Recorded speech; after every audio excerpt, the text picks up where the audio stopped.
novom súbore show najskôr uvidíme prázdnu obrazovku a prvá vec, ktorú musíme urobiť, je pridať nejaké zariadenia do našej novej show. Preto stlačíme tlačidlo menu na konzole alebo tlačidlo menu v počítači na ľavej strane, kde nájdeme ponuku so všetkými rôznymi možnosťami. V pravom hornom rohu ponuky je tlačítko patch, ktoré nám umožní pridávanie zariadení do našej novej show. Takže stlačíme si tlačidlo patch. Po stlačení tlačidla patch sa nám automaticky pri novej show otvorí sprievodca pridávaním nových zariadení do našej show.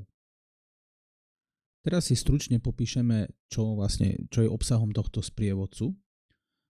V hornej časti máme vyhľadávací riadok, kde môžeme zapísať priamo výrobcu, typ zariadenia.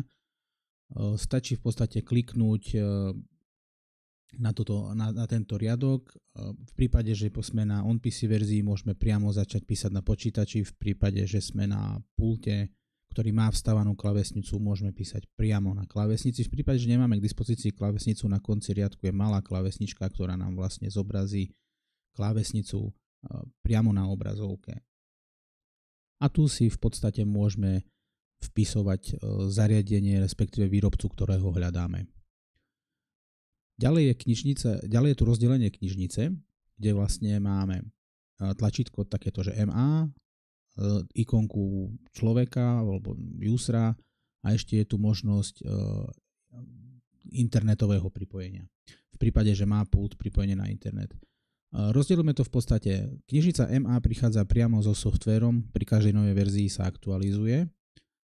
User knižnica je vlastne užívateľom buď stiahnutá alebo vytvorená knižnica, ktorá nie je priamo od výrobcu MA. Ďalej je tu možnosť tejto internetovej, ktorá nám umožňuje prehľadávať priamo na internete knižnice na MA Picture Share. Ďalej je tu možnosť rozdelenia na internú knižnicu. Ak to rozklikneme, tak tu máme potom všetky pripojené disky a všetky ostatné verzie softvéru, ktoré sú buď v pulte alebo v on-PC verzii nainštalované. Ďalej je to rozdelené na časť show a na časť library. V časti show sú vlastne všetky zariadenia, respektíve všetky typy zariadení, ktoré sme už pridali do našej show. A časť library je v podstate kompletná knižnica, ktorá je k dispozícii, kde je rozdelená vlastne na výrobcu, na typ zariadenia a na jeho mód v prípade, že využíva zariadenie viac módov podľa počtu kanálov. Ďalej v ľavom dolnom rohu je description, kde sú vlastne údaje o celom súbore, ktorý máme aktuálne označený, či je to GDTF. V prípade, že by som klikol na MA, tak vidíme, že zdroj je Grandma 2, čiže je to knižnica, ktorá bola prevzaná z dvojkovej verzie softvéru MA. Ak je to user, tak je tu vlastne user GDTF a tak ďalej a tak ďalej. Takže začali by sme tým, že si priradíme štandardné stmievače, respektíve dimre. Takže pôjdeme do výrobcu, čo je generic, čiže základné knižnice. A tuto si nájdeme dimmer. Stačí kliknúť na ten dimmer, on sa nám automaticky označí žltou a dáva nám na výber dva módy. Jednokanálový alebo dvojkanálový, čiže 8-bitový alebo 16-bitový stmievač. Použijeme 8-bitový, čiže označíme si mód 0 a v pravom dolnom rohu klikneme na tlačítko Select. Otvorí sa nám okno, ktoré nás v podstate bude sprevádzať ďalej pridávaním našich zariadení do našej prvej show.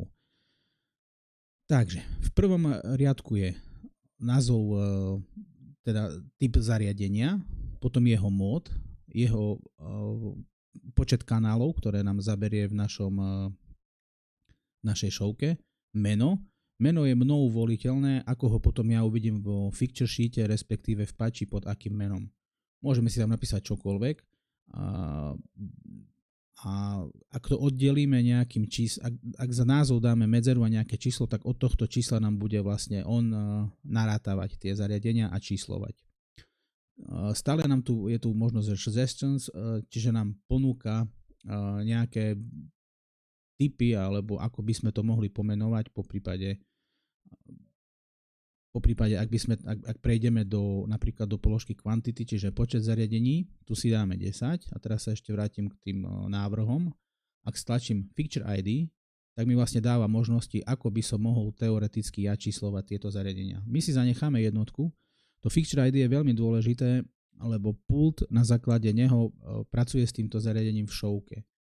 To znamená, že ja budem môcť, samotný pult nezaujíma adresa, na ktorej sa zariadenie nachádza, ale zaujíma ho jeho Feature ID, číslo, pod ktorým bude vystupovať. Lebo môže sa stať, že s tou šovkou pôjdete, ja neviem, na turné, na hosťovanie, alebo sa niečo zmení, budete chcieť vymeniť zariadenie za zariadenie, tak potom v podstate na základe Feature ID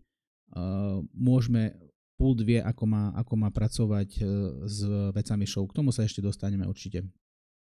Ďalej je tu patch, čiže kam vlastne budeme patchovať naše zariadenia.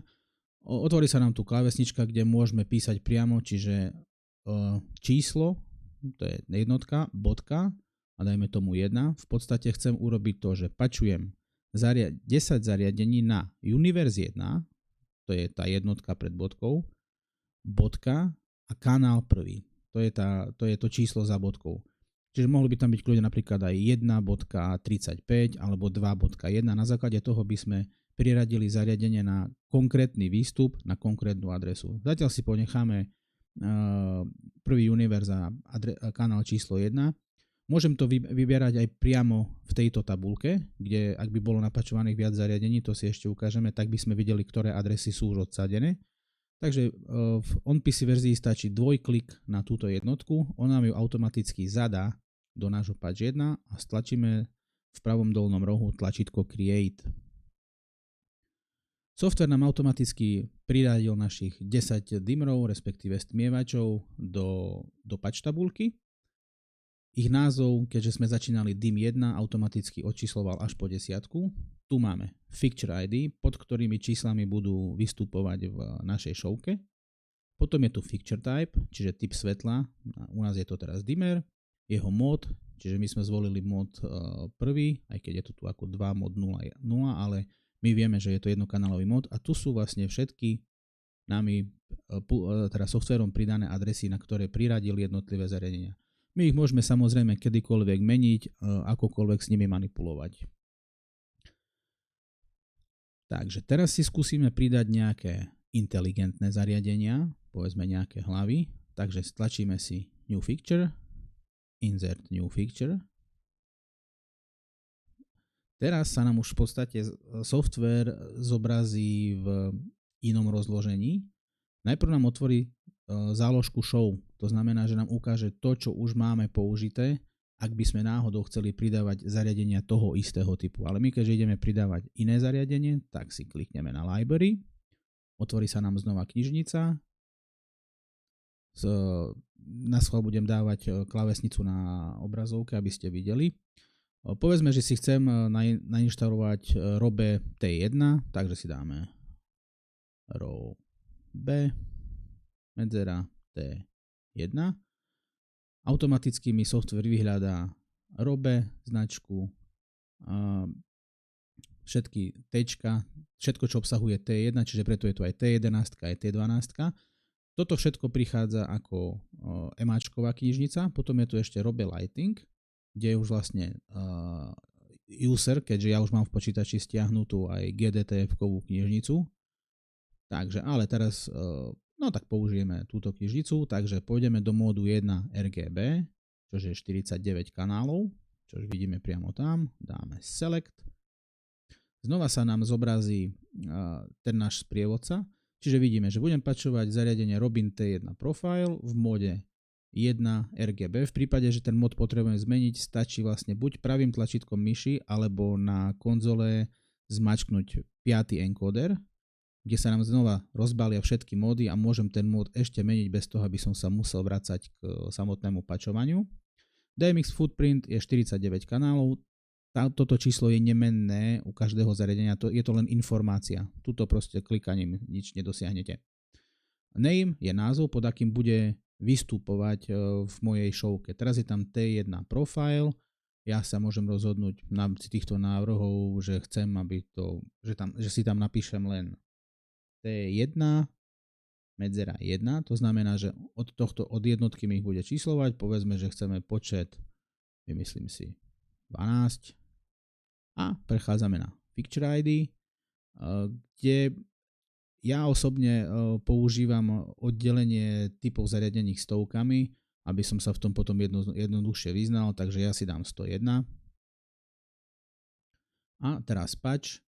Tu už vidíme teraz napačovaných našich 10 dimrov, čiže tieto kanály sú už obsadené, ale ja sa rozhodnem, že chcem ísť na Universe 2 na adresu 1. Takže máme 2.1, dávame create. Vidíme, že nám v podstate priradil 12 kusov T1 od adresy 2.0, od adresy 1 na druhom univerze. Avšak 11. a 12. zariadenie už, keďže by nám nevyšlo na tých 512 kanálov DMX-ového výstupu všetky zariadenia, tak v podstate 11. a 12. automaticky priradil na tretí univerz.